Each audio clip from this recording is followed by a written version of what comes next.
이 제러드 코튼 CEO가 고객 자산을 인출해서 다른 거래소로 가져가서 자기가 트레이딩을 했대요. 간이 뭐 배 밖으로 나오다 못해. 말도 안 되는 거예요. 네. 그러니까 완전 양아치예요, 사실. 아니 근데 나쁜 놈들이에요. 캐나다 정부는 뭐 하는 거예요? 그것까지는 저도 잘 모르겠어요. 네. 도대체 무슨 일이 있었던 걸까요, 진짜? 그러게요. 안녕하세요. 서울경제 블록체인 전문 매체 디센터의 도혜리 기자. 샌드뱅크의 백훈종 이사입니다.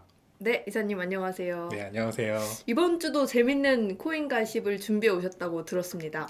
오늘은 넷플릭스에서 최근에 인기리에 방영 중인 아무도 믿지 마라. 암호화폐 제왕을 추적하다라는 네. 제목이에요. 넷플릭스 그 화면에 보니까 비트코인 마크가 크게 그려져 있어가지고 이거 암호화폐를 까는 내용이 아닌가 생각을 하고서는 뭐야 하고서는 봤는데 네. 사실 전혀 그런 내용은 아니었고 조금 더 이제 암호화폐 한 거래소에 대한 그런 내용이었죠. 그리고 실화의 바탕으로 둔 다큐멘터리였어요. 그 다큐멘터리 초반부에 보면은 굉장히 명언이 하나 나옵니다. 웹사이트는 HTML을 실 갖다가 얽히설키 얽어놓은 구조물에 불과한데 그거를 믿고 쓰는 이유는 그 웹사이트 뒤에 숨어있는 창업자 때문이다 라는 그죠? 말이 나와요. 맞아. 사람들 때문이다. 사람들 때문이다. 네. 그러면서 이제 페이스북은 저커버그, 아마존은 베조스, 트위터는 네. 잭 돌시, 네. 그죠? 근데 이제 마지막에 쿼드리가 CX 거래소가 나오면서 이 제라드 코튼 CEO의 얼굴이 나오죠. 바로 이 다큐멘터리를 만든 이유가 우리가 저 CEO를 지금 믿고 쓰고 있나라는 경각심을 좀 사람들한테 주고 싶었던 것 같아요. 네. 하도 뭐 웹3네, 다오네, 막 뭐 NFT도 그렇고 창업자의 어떤 능력과는 별개로 그냥 그 토큰 가격이 올라가지고 되게 이슈가 되는 것들이 많아요. 그죠. 그러다 보니까 CEO나 아니면 경영진의 능력을 우리가 너무 간과하고 저 사람들이 정말 믿을 만한 사람들인가를 우리가 너무 놓치고 투자하고 있는 건 아닌가 한번 우리가 경각심을 가져보자라는 의미에서 이거를 같이 한번 내용을 보면 좋을 것 같아요. 이 넷플릭스에서 다큐멘터리를 이렇게 만들어서 내는 게 굉장히 흔한 일이긴 하잖아요. 근데 그죠. 이제 암호화폐 어떤 사건, 사고 관련된 이런 다큐를 만들어서 내는 거는 처음인 걸로 알고 있어요. 예전에 뭐 돈을 연구하다, 탐구하다라는 넷플릭스 다큐멘터리를 본 적이 있는데 거기서도 이제 비트코인에 관련된 내용이 잠깐 나오긴 하거든요. 네. 근데 이제 이거는 암호화폐 산업에 있어서의 어떤 큰 일대기 한 일대 좀 중요한 사건 중에 하나였던 이 쿼드리가 CX라고 하는 2018년, 19년 당시에만 하더라도 캐나다에서 거래량이 가장 크던 거래소의 일화를 다룬 얘기입니다. 이 거래소의 CEO가 제럴드 코튼 또는 제리 코튼이라고 부르는데 네. 영어 이름은 그렇게 좀 바꿔 부르는 경우가 있죠. 제럴드는 뭐 제리, 짧게 줄여서. 그렇죠. 네. 빌리는 척. 빌리가 척이에요. 네. 오. 그런 거 되게 많아요. 너무 헷갈리는 게 많은데 오, 네. 그래서 이분이 한창 이제 CEO 역할을 역임을 하다가 인도로 여행을 갔는데 여행은 아니죠. 거기에 이제 어떤 그 부루 아동들을 돕기 위한 자선단체를 어떻게 되고 있나 이렇게 보러 갔다가 네. 거기에서 이제 지병이던 크론병이라는 소아마비, 소아장애병이 있어요, 이분이. 근데 그 합병증 때문에 갑자기 죽었다. 이제 이러면서 뉴스가 나요. 근데 이게 이제 그 당시에 쿼드리가 CX의 페이스북 페이지를 통해서 전달이 되는데 이거를 들은 이제 당시 쿼드리가 고객들이 그러면은 이거 나 돈 못 찾는 거 아니야? 이런 이제 우려가 생기면서 이 뱅크런 사태가 일어난 네. 거죠. 근데 실제로 그 못 찾았죠. 거래소에서 인출이 안 되는 거예요. 그래가지고 사람들이 이제 큰 혼란에 빠졌던. 그러면서 이제 또 하나하나 드러나는 진실들이 뭐였냐면 당시에 암호화폐 거래소에 고객 자산을 가지고 있던 암호화폐 지갑이 있을 거 아니에요. 근데 이 지갑의 프라이빗 키를 이 돌아가신 제럴드 코튼 CEO 혼자만 알고 있었다는 거예요. 그러니까 당연히 이 사람이 죽으니까 아무도 돈을 꺼낼 수 없는 상황이 된 것이고 게다가 나중에 이제 회계감사를 하고 나서 알게 된 건데 알고 보니까 그 암호화폐 지갑 안에 또 약속된 그 고객 자산이 없었다. 네. 일부가 아니라 거의 대부분이 거의 없었다. 네. 어딘가로 옮겨져가지고 네. 없어져 있는 상태에 있다라는 게 밝혀졌었죠. 네. 그래가지고 이제 이 격분한 고객들이 이 사람이 죽은 것 자체가 사실 거짓말이 아닐까. 그죠. 어딘가에 성형수술을 하고 돈을 빼가가지고 은닉하고 살고 있는 거 아니냐라는 의심부터 시작해서 여러 가지 이제 이 음모론을 제기를 하기 시작합니다. 네. 근데 그때 굉장히 납득이 될 만해요. 그렇죠. 네. 그때 당시에 근데 분위기가 어땠나요? 2018년이면 우리 그 크립토 윈터가 시작한 지 한 1년이 지났을 때잖아요. 그죠. 제가 이제 코인원이라는 거래소에 입사해서 막 일을 하기 시작한 게 음. 2018년 아마 8월인가 그럴 텐데 연말까지 가면서 비트코인 가격이 4,000불까지 떨어졌거든요. 네. 12월 달에 아마 종가가 4,000불이었을 거예요. 네, 네.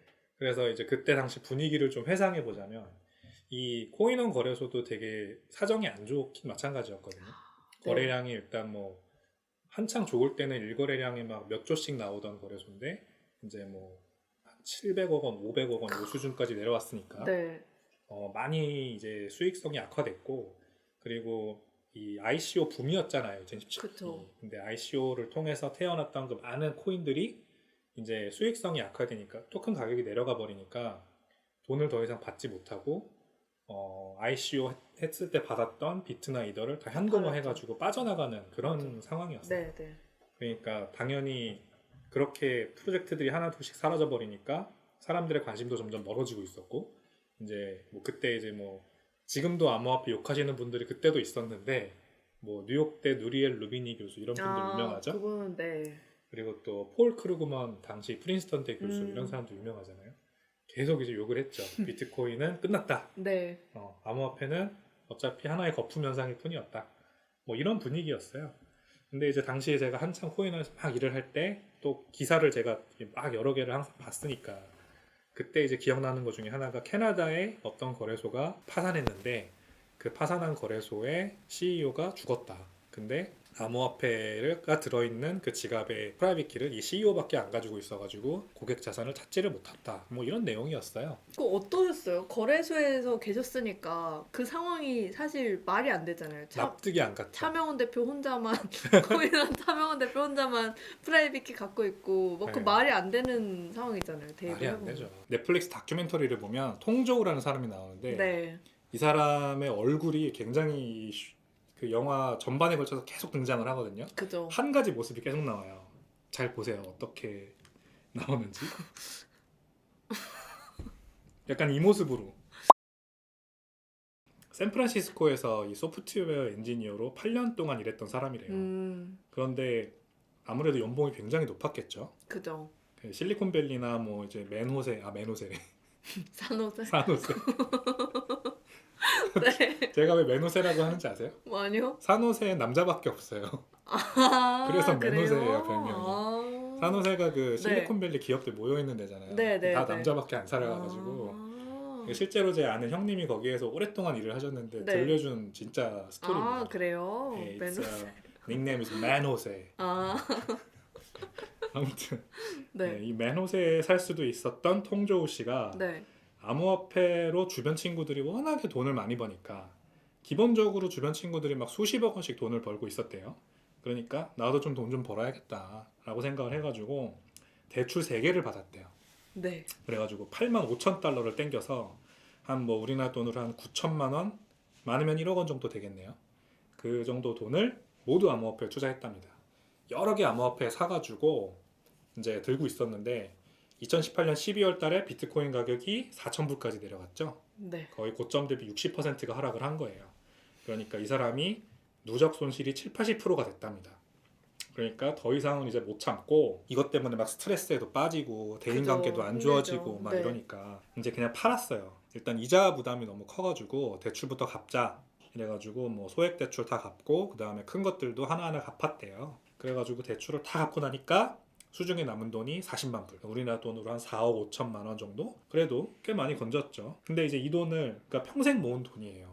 그 소프트웨어 엔지니어로 일하면서 40만 불 정도, 4억 5억 원 정도 되는 돈을 결국에는 건진 건데 본국이 캐나다로 옮겨야 될 거 아니에요. 근데 은행을 통해서 이제 해외 와이어 송금을 하면은 한 수수료가 2% 정도가 붙는답니다. 네. 그래가지고 2%가 아까워서 쿼드리가 CX 암호화폐 거래소를 통해서 비트코인으로 옮겨야겠다 이렇게 생각을 한 거예요. 이 40만 불을 비트코인으로 바꿔서 쿼드리가 CX에 입금을 하고 이 쿼드리가 CX에서 비트코인을 바로 팔아서 이제 캐나다 달러로 인출을 하려고 했던 거죠. 또 이 사람이 그렇게 하려고 했던 또 큰 이유 중에 하나가 당시에 쿼드리가 CX 거래소의 비트코인 가격이 미국 비트코인 가격 대비해서 프리미엄이 붙어 있었대요. 캐나다 프리미엄인가요? 캐나다 프리미엄이 있었던 거죠. 그래서 비트코인을 거기에서 팔면은 이제 그거 자체로도 추가 수익을 얻으니까 또 좋았던 것도 있고, 그 다음에 당시에 이제 쿼드리가 CX에 대한 명성이 되게 어떤 명성이 있었냐면 엄청 빠르다. 출금할 때까지 뭐 몇 분도 안 걸린다라는 명성으로 자자했고, 피가 싸다. 인출 수수료, 거래 수수료 다 싸다. 요걸로 유명했어요. 지금도 캐나다 사람들 사이에서 제가 되게 회자되는 이 쿼드리가 CX에 대한 추억이 피가 싸고 빠르다 라는 거더라고요. 네네. 저희 사무실에 캐나다에서 오신 분이 있어요. 아, 그래요? 개발자 중에. 네네. 그분한테 물어봤거든요. 네. 그분도 그렇지만 그분 남자친구가 또 현지 캐나다인이에요. 백인 진짜. 네네네네. 그래가지고 그분한테 제가 직접 인터뷰를 해서 네. 들어온 게 있어요. 뭔가요? 이따가 소개해드릴게요. 아, 궁금한데요? 네. 현지인이 전하는 쿼드리가의 네. 추억. 이 통조우라는 사람은 아무튼 당시에 40만 불을 비트코인을 이 쿼드리가 CX를 통해 캐나다 달러로 바꿔서 인출하려고 했으나 인출 버튼을 눌러도 계속 로딩만 뜨고 인출이 되지 않았고, 하루, 이틀, 막 일주일, 한 달 기다려봤으나 계속 똑같은 화면만 떠 있고 해가 바뀌고. 해가 바뀌고 네. 이 사람은 결국 막 멘탈이 무너지고. 그죠. 근데 이 사람도 물론 뭐 여러 가지 조치를 취해 봤을 거예요. 이제 나중에도 나오지만 쿼드리가 CX가 어떤 특정 장소로 오면은 현금으로 주겠다라는 약속도 한 적이 있나 봐요. 공지를. 네. 그래서 그렇게 직접 이 아예 다른 주로 가가지고 그 빌딩에 방문한 고객들도 있었더라고요. 받았대요? 못 받았대요. 사람이 나타나질 않았대요. 어머. 그러니까 완전 양아치예요, 사실. 아니 나쁜 근데 놈들이에요. 캐나다 정부는 뭐 하는 거예요? 그것까지는 저도 잘 모르겠어요. 네네. 도대체 무슨 일이 있었던 걸까요, 진짜? 그러게요. 그래서 이 사람은 아무튼 통조우라는 중국계 캐나다인은 평생 동안 모은 전 재산을 그렇게 날려버렸어요. 아직도 뭐 쿼드리가에 이게 있는지 아니면은 제러드 코튼 CEO가 다 어디다 써버리고 없는 건지를 몰라요. 네, 정말 말도 안 되는 상황이 벌어졌네요. 그렇습니다. 그래서 이 쿼드리가 CX가 부도 나면서, 그리고 제러드 코튼 CEO가 죽으면서 이 공중 분해돼 버린 돈이 2억 5천만 달러가 이제 공중 분해되었고, 나중에 밝혀진 사실인데 이 쿼드리가를 회계 감사한 언스텐 영이라는 회계법인의 이 회계 감사 결과에 따르면 2억 5천만 달러가 있어야 되잖아요. 어쨌든 그죠. 고객 자산이니까. 네네. 근데 그 중에 1억 5천만 달러가 사라졌다는 거죠. 이건 그러니까 완전히 사기라는 얘기잖아요. 네. 나중에 알고 보니까 이 제러드 코튼 CEO가 고객 자산을 인출해서 다른 거래소로 가져가서 자기가 트레이딩을 했대요. 말이 간이 뭐 배 밖으로 나오다 못해. 말도 안 되는 거죠. 네. 진짜. 그리고 주변 사람들의 네. 그 증언에 따르면 네. 이 제라드 코튼 CEO는 또 트레이딩에 굉장히 소질이 없었다고 합니다. 그것도 뭐 자락이라도 했으면은, 그러니까요. 돈이라도 많이 벌었으면은, 그래가지고 사기긴 하지만 누구나 뭐 다 돈 벌고 좋았을 수도 있는데, 그나마 감각도 없는 사람이라서 하필이면 트레이딩 하다가 이렇게 해서 말아먹고, 결국에는 또 트레이딩을 아무리 잘하더라도 2018년 같은 폭락장이 오면은 누구도 버틸 수가 없잖아요. 그죠. 그래가지고 하필이면 또 그 때도 안 맞아가지고 모두 날려먹은 것으로 아마 생각이 됩니다. 1억 5천만 달러가 없어진 거를 알게 됐고, 고객들이 그래서 이 현재까지도 제러드 코튼 CEO에 대해서 음모론을 펼치고 있는 것 중에 하나가 뭐냐면, 이 사람이 아직 안 죽었다. 그래서 얼굴을 성형하고 어딘가에 숨어 있는 거다. 남은 돈을 가지고 가서 다 살고 있을 거다라는 게 하나가 있고, 제러드 코튼 CEO가 부인이 있었어요. 죽기 12일 전에 유언장을 쓰거든요. 근데 이 유언장 내용이 모든 자신의 재산을 이 전 부인에게 모두 상속한다. 자기가 죽으면. 네. 이런 내용이거든요. 그래가지고 하죠. 네. 이 타살설이 또 있는 거죠. 그죠. 네, 전 부인이 죽였다. 음. 제니퍼 로버슨이라고 하는 네. 사람입니다. 이 제니퍼 로버슨이 그래서 범인이다라는 이제 음모론이 또 하나가 있고요. 이제 이런 것들을, 음모론을 갖다가 이 고객들이 모여가지고 논의하던 텔레그램 그룹이 있었어요. 네.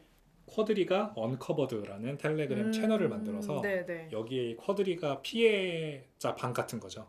피해자들이 다 들어와가지고 이제 막 얘기를 하는 거예요.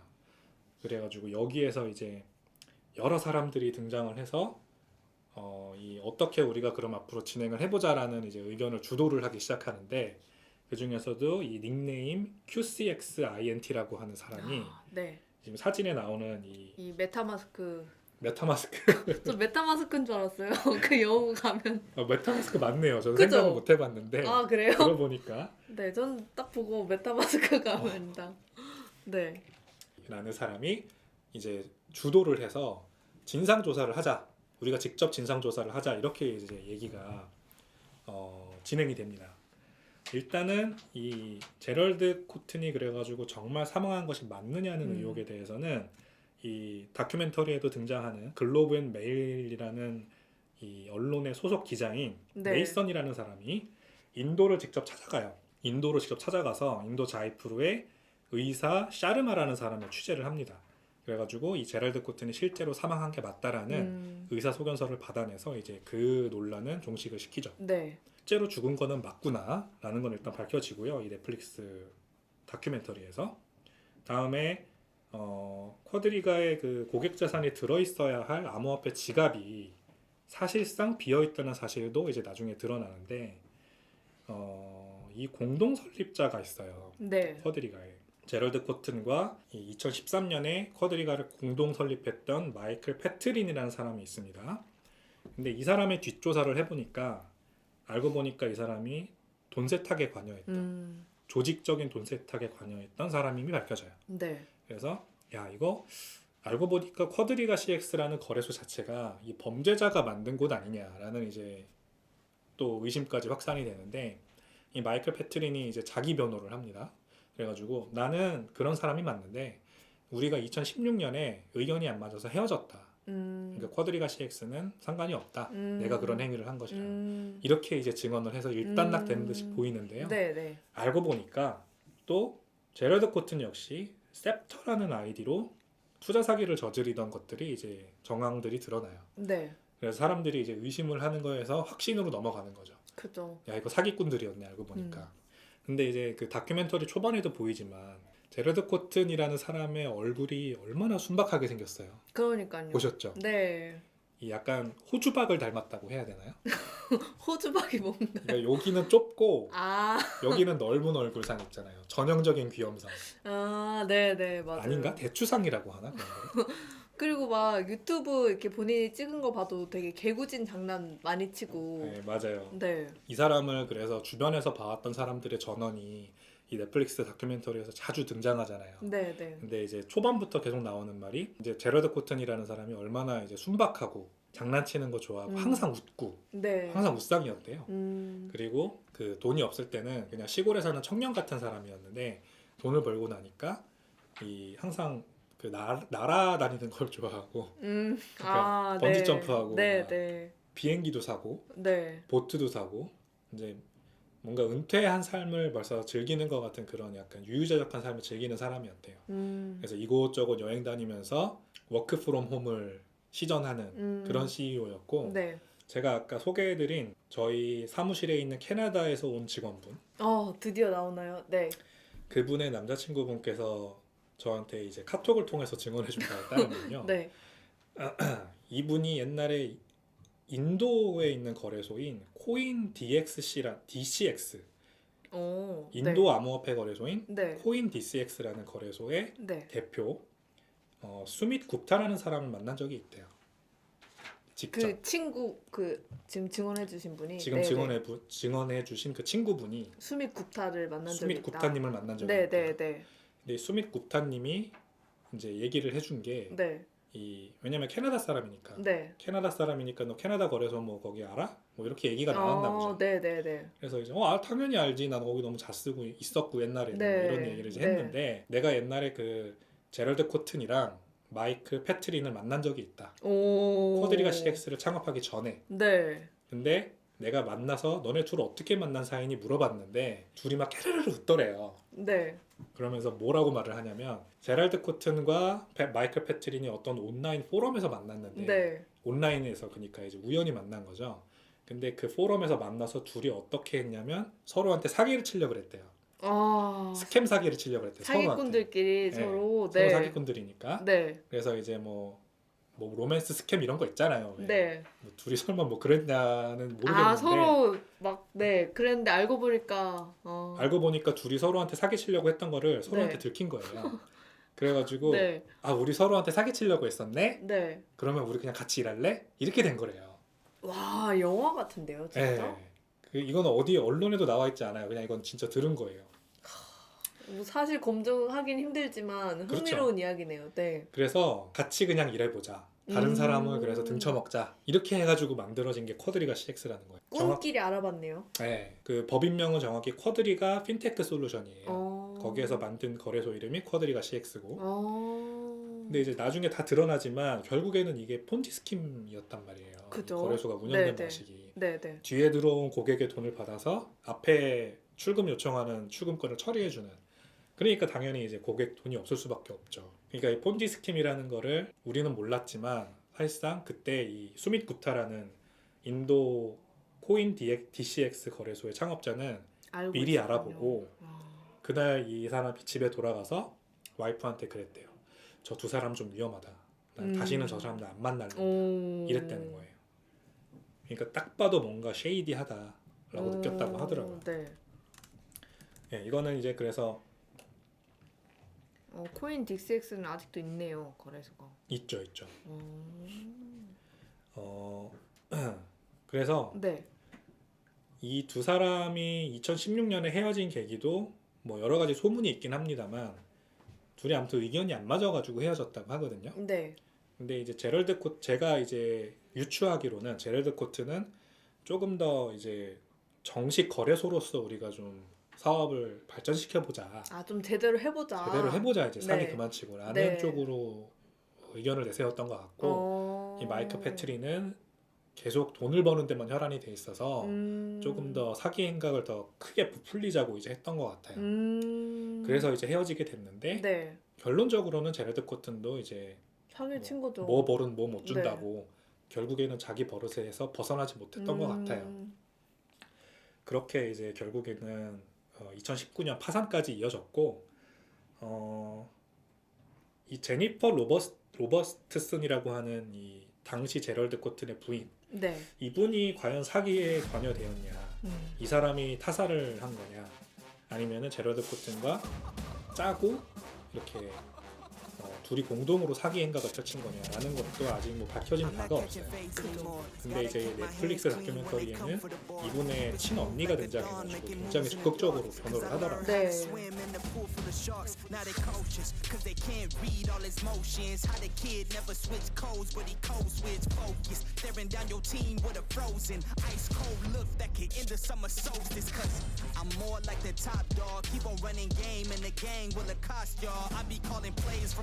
While I'm off court, but we ain't the same. You a lame, I'm a mob star. Actually, I'm a top dog on a stat sheet. Off court, but I call plays for the athletes. Laughing when the cop cars try to catch me. Cause I rolled off in a taxi. Put my feet up, I'm relaxing.